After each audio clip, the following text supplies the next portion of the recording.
there was nothing. And then there was a voice. That voice did not shout. It did not strain. It did not echo, because there were no walls to bounce it back. It was spoken with an authority so effortless, so natural, so deeply rooted in the nature of the one speaking it, that reality itself leaned forward to listen. The voice of God broke the eternal silence, not with force, but with intention. And the first word he ever spoke into the void was not a command born out of necessity. It was a declaration born out of love. "Let there be light!" Light did not hesitate. It did not ask permission. It did not trickle slowly into being. Light tore through the silence like a living thing, brilliant, joyful, relentless, spilling across emptiness, painting existence where nothing had existed before. Darkness recoiled, not defeated, but displaced, pushed back to its boundaries, given its place and its purpose. Time began to move. The universe, newly born, opened its eyes, and God saw that it was good. Days followed, not measured by the ticking of any clock, not marked by the rising of any sun that had yet been placed in the sky, but by intention and order, and the deliberate creative act of a God who does nothing by accident. Skies were stretched out like a vast curtain over the earth. Waters were gathered and separated, the seas pulling back to reveal dry ground that rose from the deep in obedience to the word of its maker. Grass pushed through soil that had never been touched. Trees lifted their branches toward a sky still being formed, and those branches hung heavy with fruit that no one yet had hands to pick. Flowers bloomed in colors that no human eye had yet been created to see. Then God turned to the heavens. He set the sun in its place, not randomly flung into space, but placed with precision, its distance calibrated to give warmth without burning, light without blinding. The moon was set in its orbit, faithful and reliable, given its role as the lesser light to govern the night. And the stars, billions upon billions of them, were scattered across the darkness not like an afterthought, but like a signature. Each one known, each one named, each one placed with the care of an artist who cares deeply about even the smallest detail. The waters moved next. Life poured into the seas, creatures great and small, from the vast leviathan to the smallest creature that flickers like a jewel in a tide pool. The skies filled with wings. Birds of every kind swept through the air in patterns of flight that were beautiful simply because beauty was part of their design. The ground trembled as creatures moved across it for the first time. The thunder of great hooves, the padding of soft paws, the rustle of scales through newly grown grass. Creatures of every shape, every size, every color filled the earth, the seas, and the skies. And none of them fought for dominance. None of them hunted out of fear. There was no blood in the soil, no screams in the night. Everything lived in a balance so perfect it seemed to hum. And yet, something was missing. The world was full. It was breathtaking. It was good in every sense of the word. But it was unfinished, because God had not yet made what he had intended all along to be the crowning point of everything he had created. He had built a stage. He had set the scene. He had filled the world with beauty and life and order. But there was no one to tend it, no one to appreciate it, no one who bore the image of the one who made it all. So God did something he had not done before. he knelt. Not because he was tired, not because he needed to be closer to the ground to work, but because what he was about to do required an intimacy unlike anything that had preceded it. The same voice that had spoken galaxies into existence now fell quiet. The same hands that had stretched out the sky now moved slowly and deliberately through the dust of the earth. From the ground itself, from the very soil that had been called up from the deep at his command, God shaped a form. He shaped a chest. He shaped arms. He shaped legs. He shaped hands. Hands with fingers, with knuckles, with the lines that we still today call lifelines, though no one yet understood what life was. He shaped a face, a nose, a mouth, closed eyes that had never yet seen light. And when the form was complete, lying still in the dust of the ground, God leaned close and breathed. Not air, though air would follow, but life. The very life that resided in God himself was breathed into that still form with a tenderness that defies description. The ancient Hebrew word for it, nishmat shayim, the breath of life. Not a metaphor, not a symbol. A literal act of God pouring something of his own eternal nature into the clay he had shaped with his hands. The chest rose. The eyes opened. And Adam became the first human being to ever draw breath. He did not crawl. He did not cry. He did not blink in confusion at a world he could not understand. He stood, fully formed, fully aware, fully alive. He stood in the light of a world made for him and looked upon it with eyes that were clear and sharp and full of wonder, but not confusion. Because the mind that looked out through those eyes was not a mind learning to think. It was a mind already capable of thought, already equipped with language, already possessed of a knowledge of the Creator who made him. He was not a child. He was not an experiment. He was a man, the first man. And from the moment his eyes opened, he was fully himself. And God looked at him, not as a tool, not as a project, not as the final item on a to-do list, but as a son. Adam opened his eyes to a world untouched by death. The light did not burn his vision. Sound did not overwhelm him. His body did not ache with the weariness of existence. His mind was not clouded by anxiety or fear or doubt. Every thought was clear. Every sense was sharp and pure and perfectly calibrated to receive the world around him with joy. He did not ask where he was. He did not ask who he was. He knew because he had been made to know. The knowledge of God was not something Adam had to discover. It was something he had been given, built into the very fabric of his being.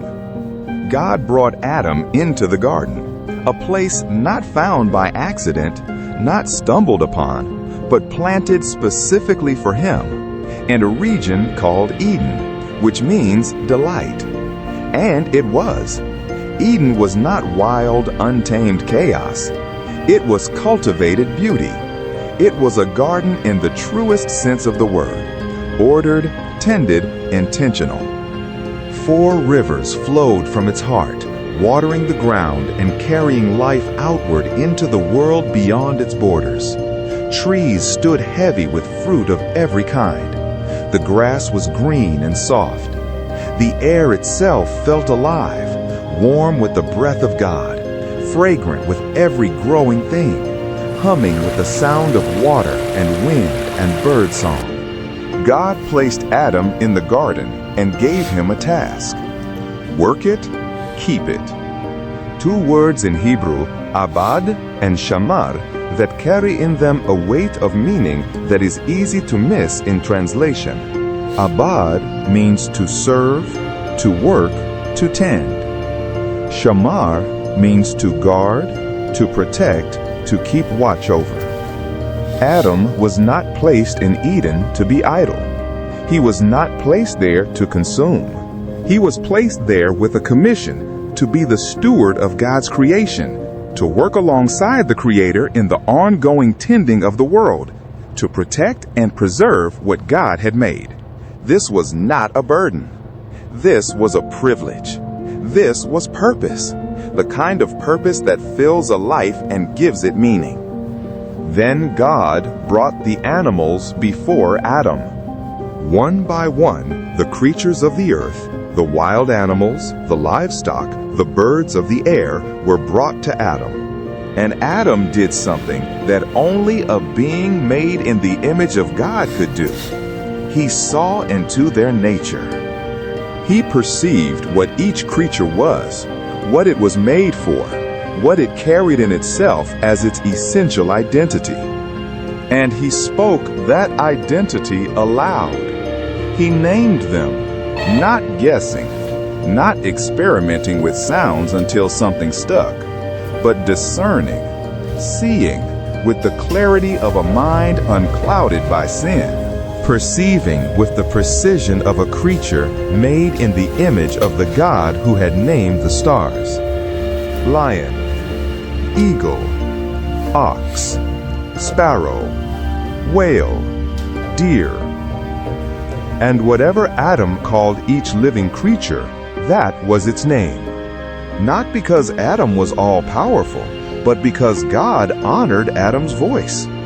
God had given Adam dominion, a real, meaningful authority over the created world.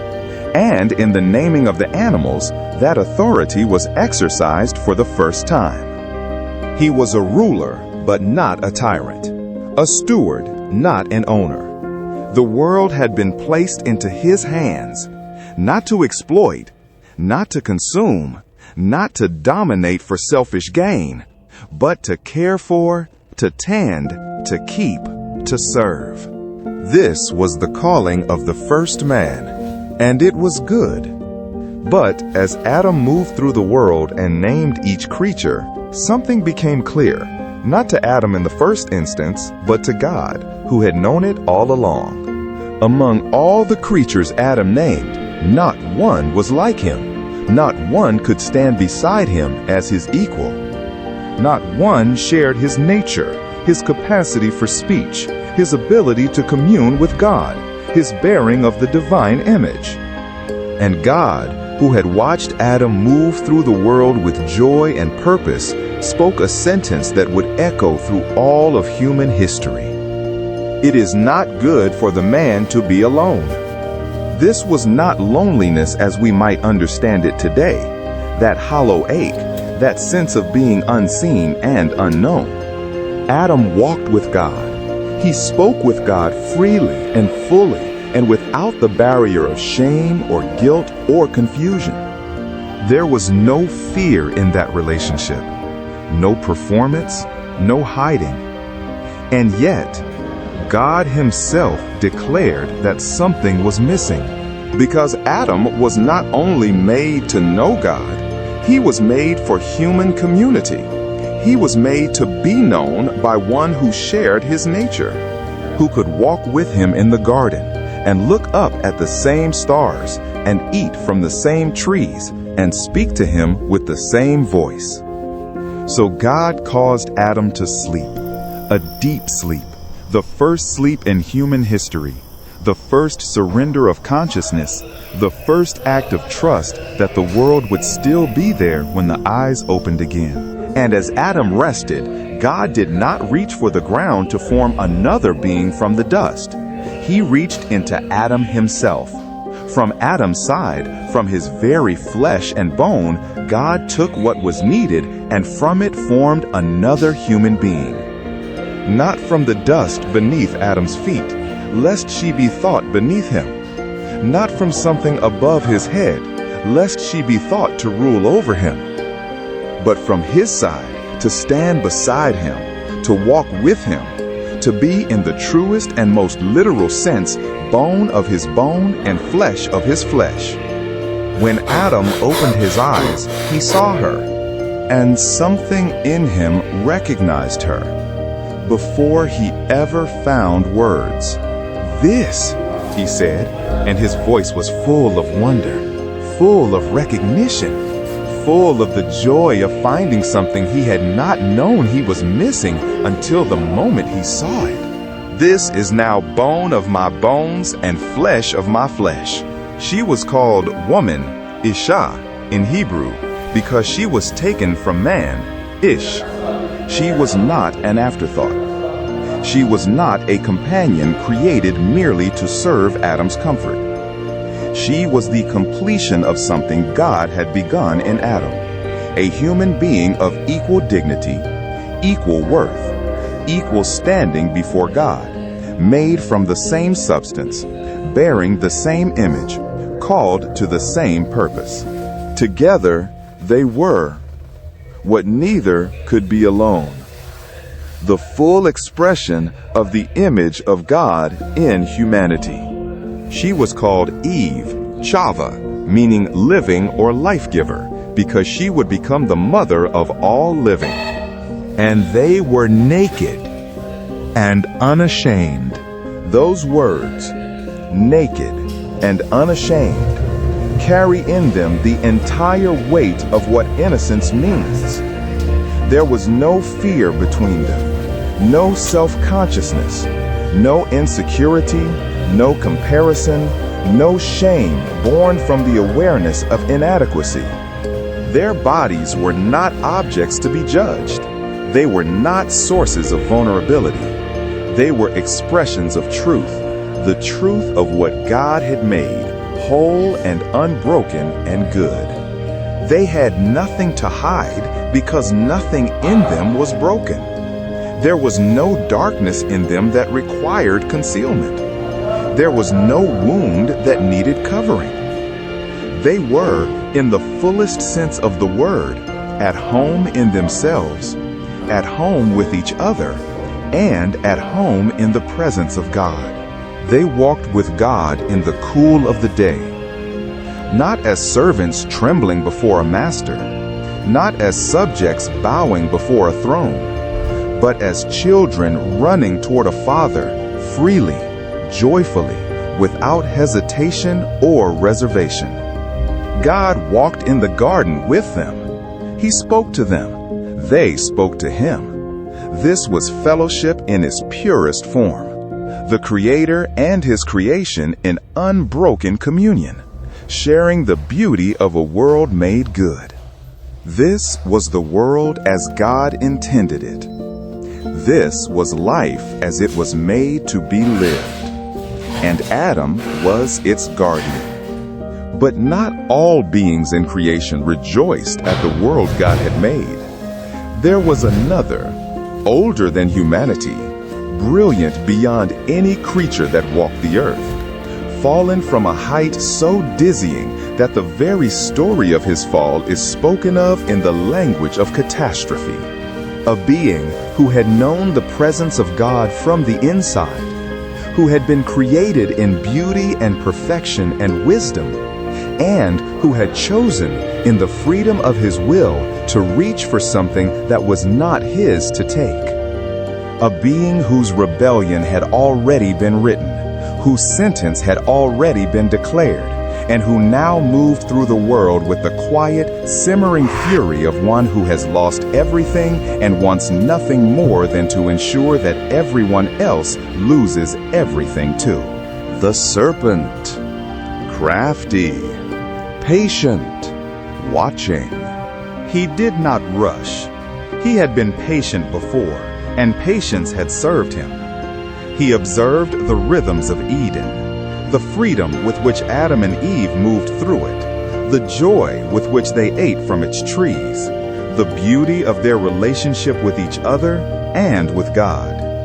And he observed the one thing that stood between them and absolute freedom as they understood it, the one boundary God had placed in their midst, not to restrict their life, but to protect it. not out of fear that they would surpass him, but out of love that understood what they could not yet fully grasp. From every tree of the garden, God had said to Adam, "You may freely eat. But from the tree of the knowledge of good and evil you shall not eat. For in the day that you eat of it, you shall surely die." One command, one line, one boundary in an entire world of freedom. Not because God was a tyrant who needed control.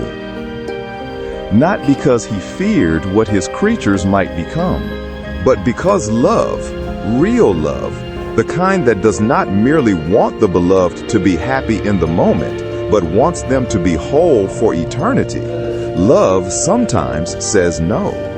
Love sometimes places a boundary that the beloved does not yet understand, and trusts them to trust the love behind the boundary.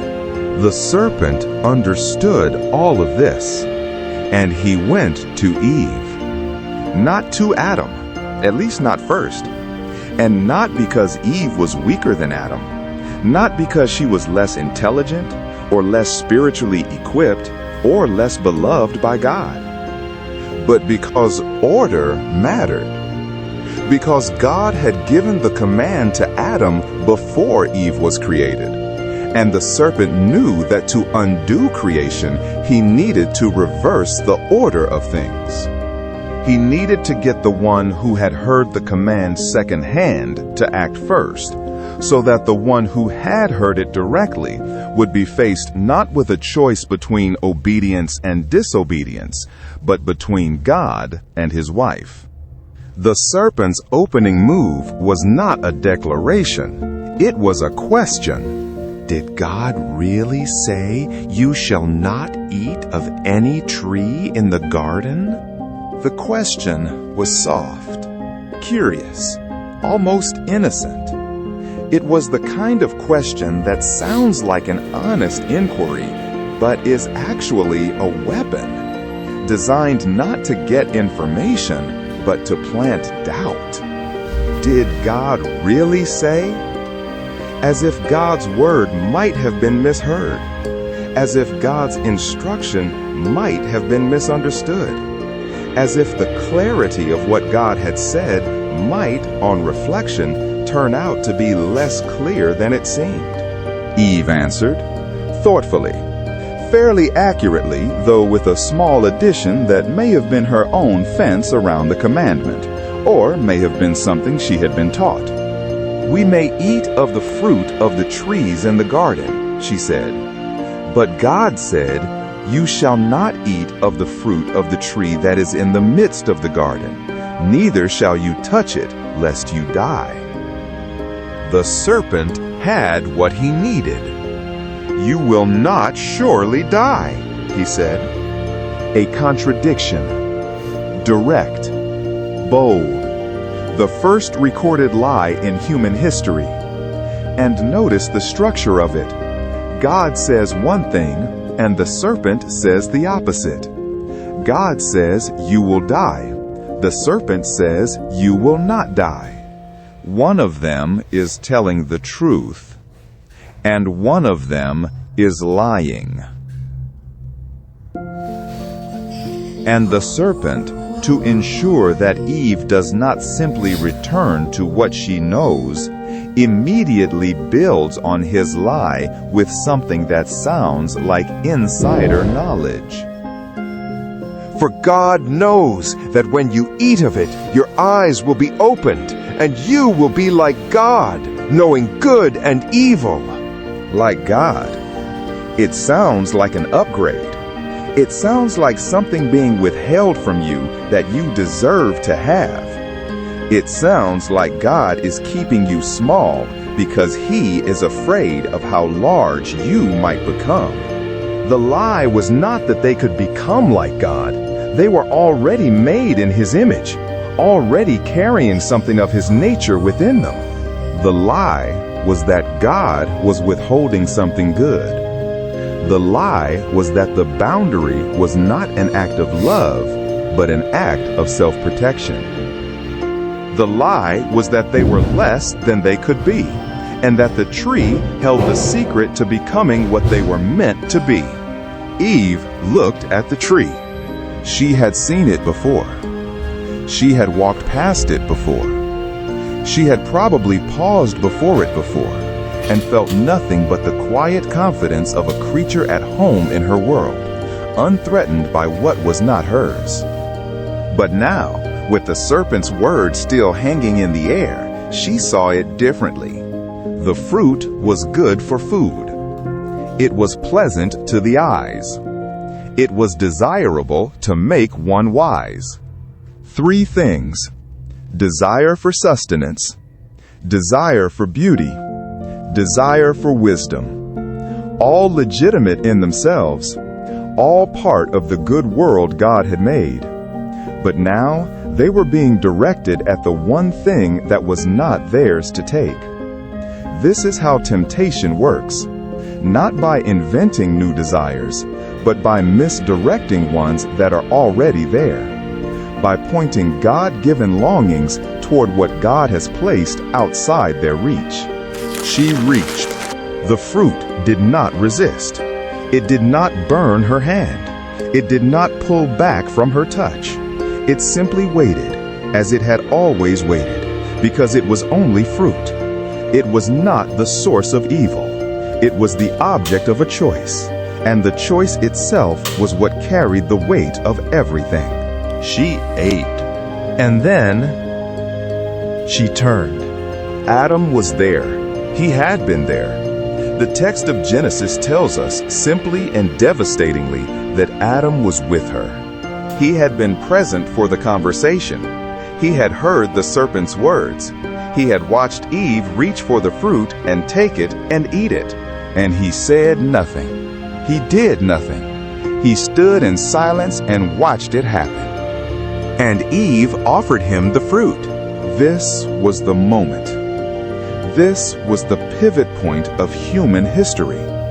The instant on which everything that followed would turn. In this one breath, in this one heartbeat, in this one small moment of decision, the entire trajectory of humanity hung in the balance. And Adam knew. The scripture is explicit about this. Adam was not deceived. He was not confused. He was not misled by the serpent's rhetoric. He remembered God's voice. He remembered God's words. He remembered what God had said would happen if they ate from that tree. He knew the tree. He knew the command. He knew what was being offered to him and what it would cost. And still, he took the fruit and ate. There was no thunder, no lightning, no instant collapse of the sky, no voice from heaven crying out in sorrow. The world looked the same as it had a moment before. But something had shattered. Something in the fabric of creation. Something in the deep structure of the relationship between God and humanity. Between the creature and the creator. Between the world and the life that filled it. Something had broken.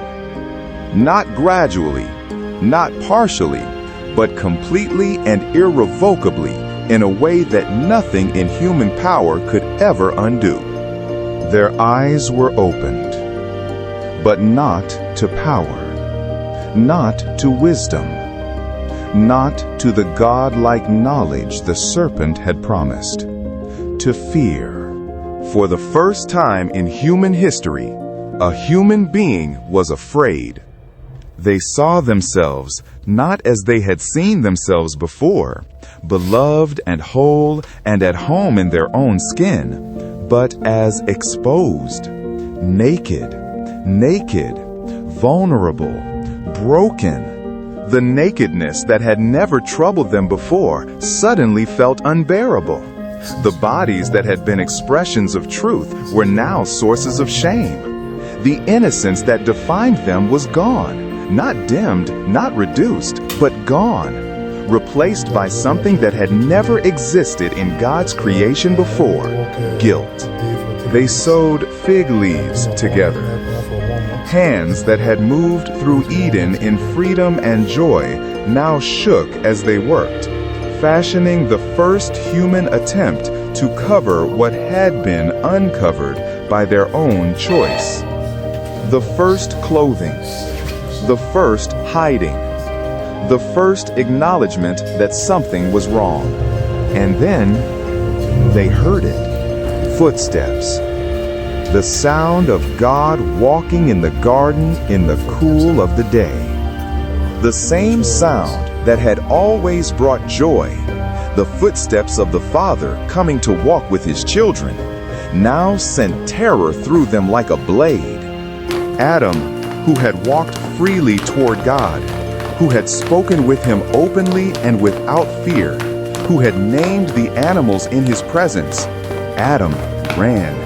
He ran and hid. The ruler of the world hid behind trees that he had named and tended and cared for, crouching in the shadows of a garden he had been given to keep, trying to hide from the one from whom nothing can be hidden. Adam, God called. The call was not angry. It was not a shout of rage or a cry of betrayal. It was the voice of a father looking for a child. It carried in it a sadness too deep for simple description. The sadness of love that has been rejected, of trust that has been broken, of something beautiful and irreplaceable that has been lost. Where are you? God knew where Adam was. God knew everything that had happened. God knows everything. The question was not a request for information. It was an invitation, a chance for Adam to come out of hiding, to step back into the light, to acknowledge what had happened and face it in the presence of the one who, even now, had not stopped loving him. Adam's voice trembled as he answered, "I heard you in the garden, and I was afraid because I was naked, and I hid." Afraid. The word fell into the conversation like a stone into still water. Before this moment, that word had no meaning in Adam's world. Fear was not part of the vocabulary of Eden. There had been nothing to fear. Not the dark, not the wild, not the future, not God.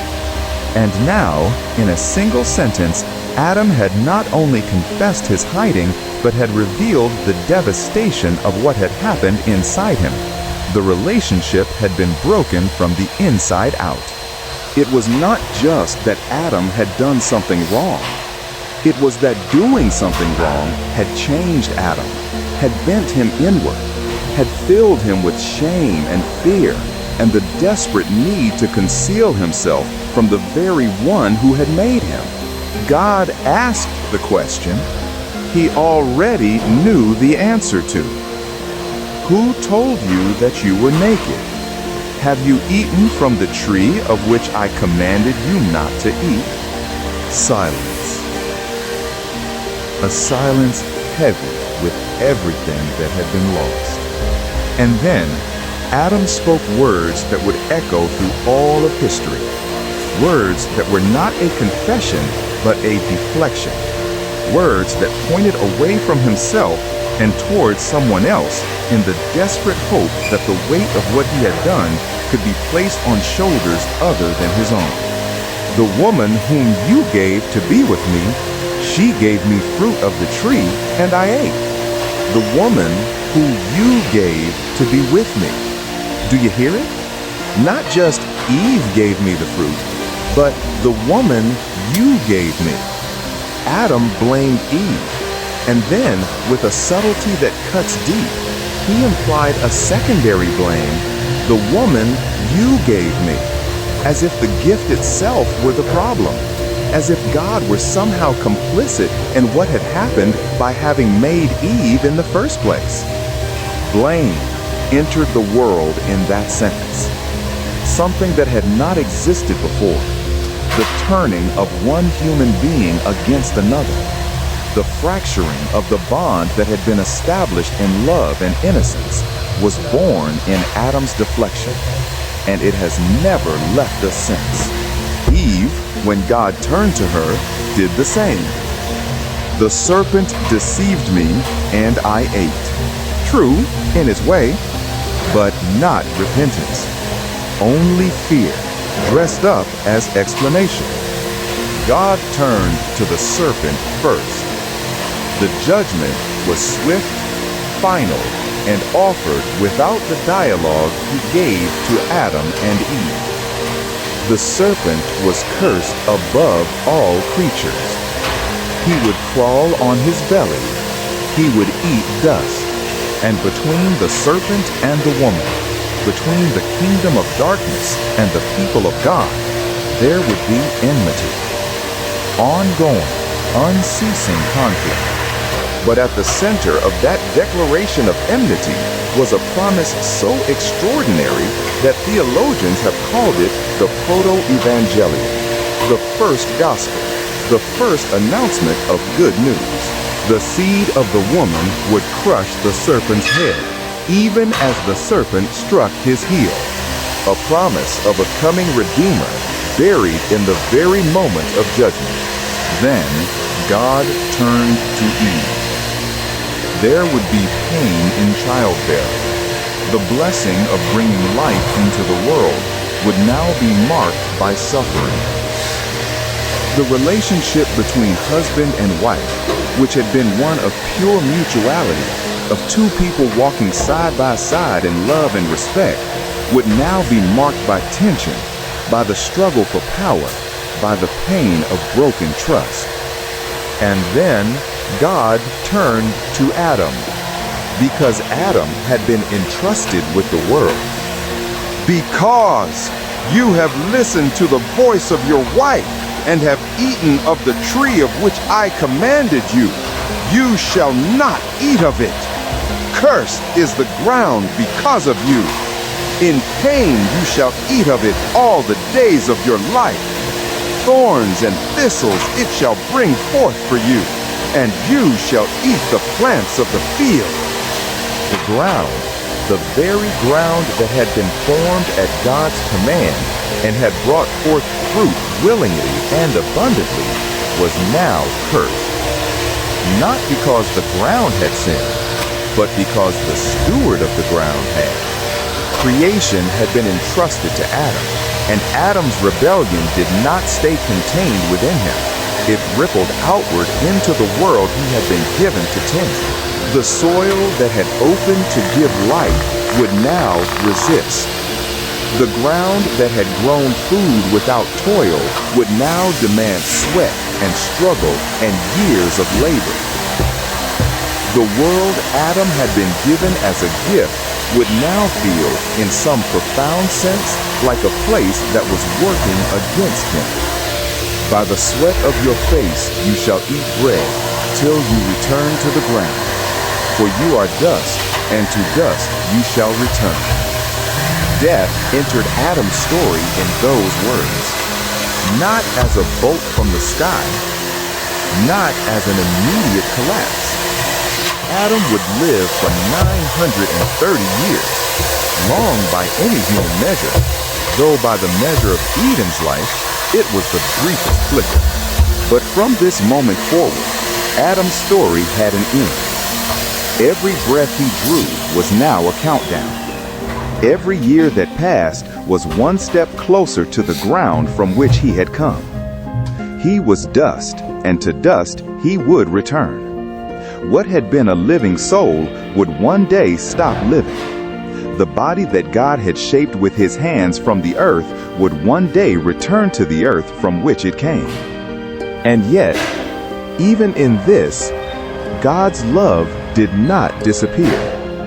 Adam turned and named his wife Eve, not with bitterness, not with blame, but with hope. She would be the mother of all living, he said.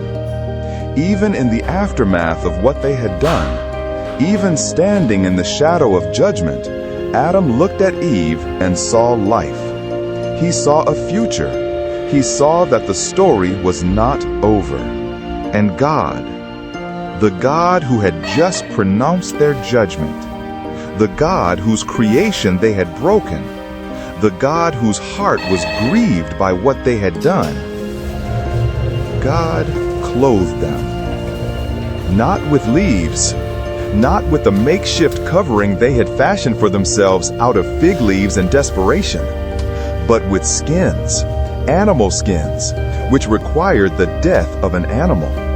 The first death in Eden, bloodshed, life given, a quiet, devastating mercy.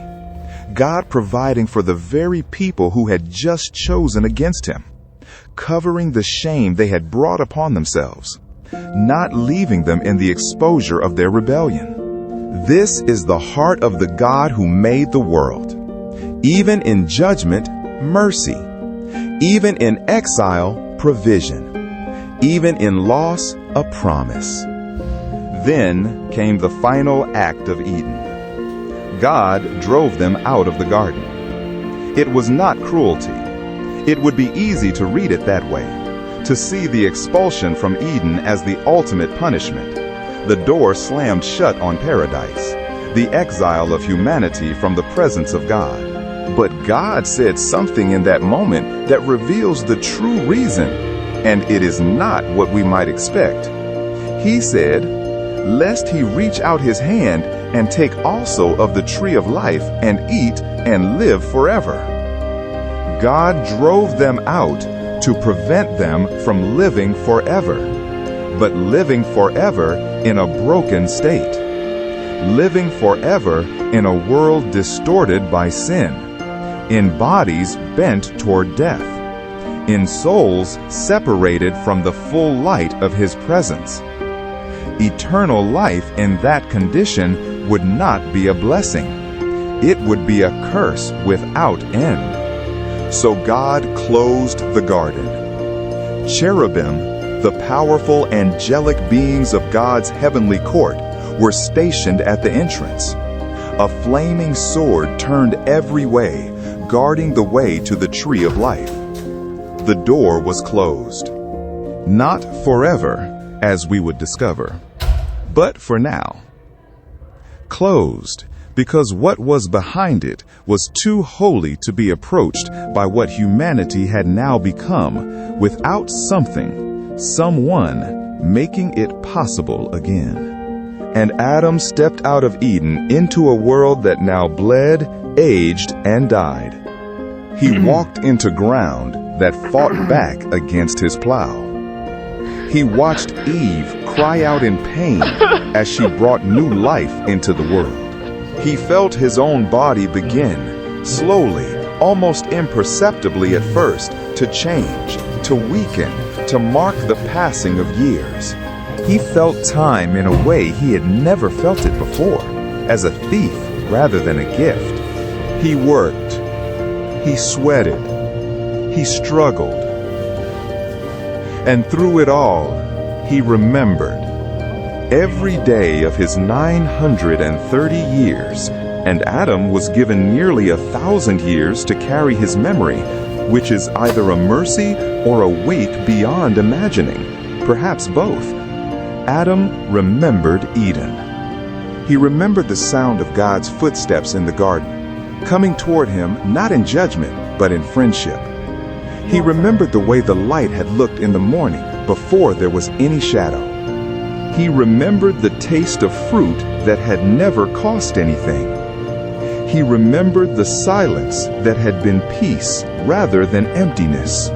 He remembered Eve before the pain came. He remembered naming the animals. He remembered the rivers and the trees and the grass under his feet and the sky above his head that had all belonged to him, not as property, but as a trust, as a home, as a world shaped by the hands of a father who loved him. He had not just lost a garden, he had lost the world.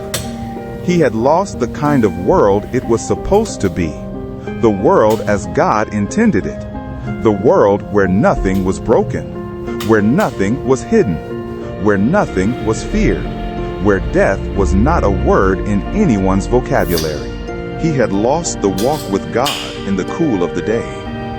He had lost the unashamed nakedness, not just of body, but of soul. He had lost the clarity of purpose that had come with being told simply to work and keep, to tend and guard, to name and rule without corruption. He had lost the version of himself he was always meant to be. But here is what Adam did not lose, and what the story of Adam refuses to let us forget. He did not lose God. God had driven him out. God had closed the garden. But God had not abandoned him. God had made him clothing. God had spoken a promise into the very moment of judgment, a promise about a seed, about a coming one, about a day when the serpent's head would be crushed and what had been broken would be restored. And in the long years of Adam's life, in the struggle of the ground and the pain of childbirth, and the first terrible knowledge of death when it came, God was still there. Not in the same way. The walk in the cool of the day had changed. The unbroken fellowship had been interrupted. But the relationship had not ended. The love had not been withdrawn. The plan had not been abandoned. It had simply moved to a new phase, a longer, harder, costlier phase, but one that was moving, always moving, toward the same end that had always been God's intention. A world restored, a creation renewed, a people brought back into the presence and the life of their Maker.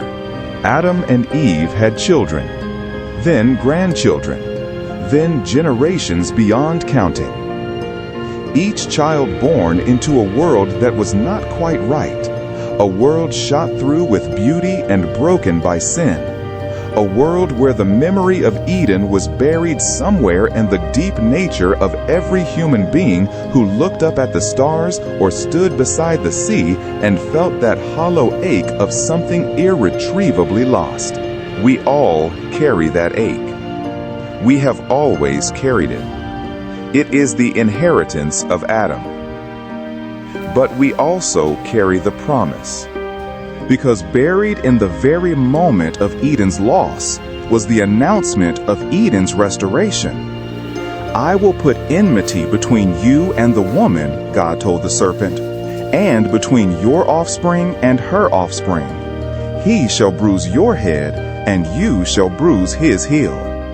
A seed of the woman would come, one born of human flesh, carrying the full weight of human frailty, and that seed would do what Adam could not. Where Adam had stood in the garden and chosen against God, the coming one would stand in the wilderness and choose for God. Where Adam had taken fruit that was not his, the coming one would lay down a life that was. Where Adam had brought death into the world through disobedience, the coming one would swallow death itself through a greater obedience than the world had ever seen. Adam lived 930 years. Think about that for a moment. 930 years of memory.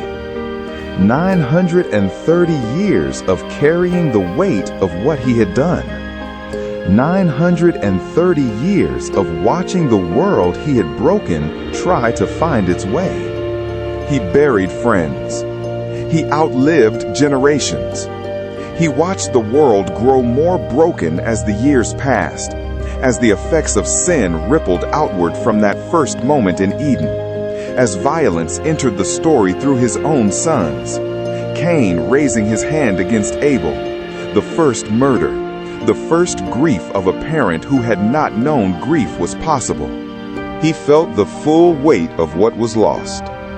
And yet he also lived long enough to hope, Because God is not a God who gives up on what He has made. He is not a God who looks at the wreckage of human failure and walks away. He is a God who reaches into the wreckage, who has always been reaching into the wreckage, with a love that is not deterred by betrayal, not diminished by rejection, not defeated by death.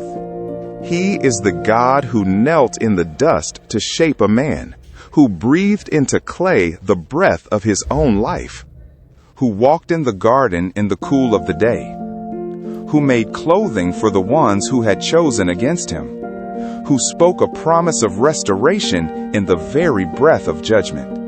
Adam lost the world.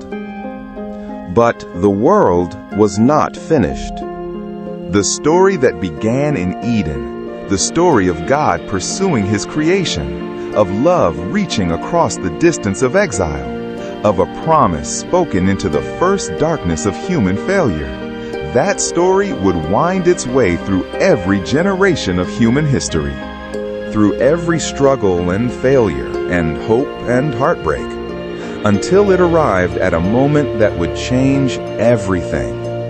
Not a garden this time. A garden, yes, Gethsemane, where another man knelt in the darkness and faced the weight of the world, but also a hill and a cross and a tomb and 3 days and a morning that came. The seed of the woman, the one who would crush the serpent's head, the one who came not to tend a garden, but to redeem a world, the one who took upon Himself everything Adam lost, every consequence, every curse, every death, and in doing so, made it possible for everything Adam lost to be restored. Not just restored, made new, better than the first, because the second would be secured not by the free will of a creature who could still choose wrongly, but by the finished work of one who had already chosen rightly on behalf of every Adam, every Eve, every human being who had ever stood at a tree and reached for what was not theirs. Adam lost the world, but God never lost sight of Adam. And through the long story that began in Eden and ends in the final pages of Scripture with a new heaven and a new earth, with a city that needs no temple because God Himself is its temple, with gates that are never shut, and a river of life running through its streets, and the tree of life standing on its banks with fruit for the healing of the nations. Through all of that, the love that breathed life into Adam in the first place has been steadily, patiently, relentlessly working to bring Adam's children home.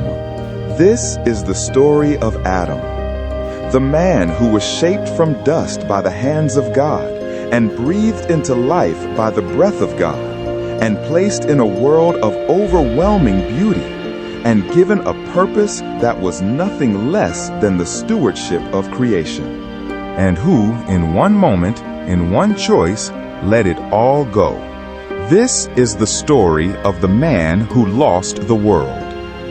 And it is also the first chapter of the story of the God who decided, before the foundation of the world, that losing it was not acceptable, that the world He had made, the humanity He had breathed into being, was worth everything it would cost to get it back. And what it would cost was not just a garden. It would cost a cross. And the cross would cost the life of His own Son. And that is the story that begins here, in the dust of Eden, with the first man lifting his head and drawing his first breath. And it ends not in exile, not in judgment, not in the shadow of a flaming sword, but in light, in restoration, in the sound of footsteps in a garden again. Only this time, not footsteps that terrify, but footsteps that welcome. The footsteps of the one who has been walking toward us all along. The footsteps of a Father who made the world for His children and has never, for a single moment stopped working to bring them home.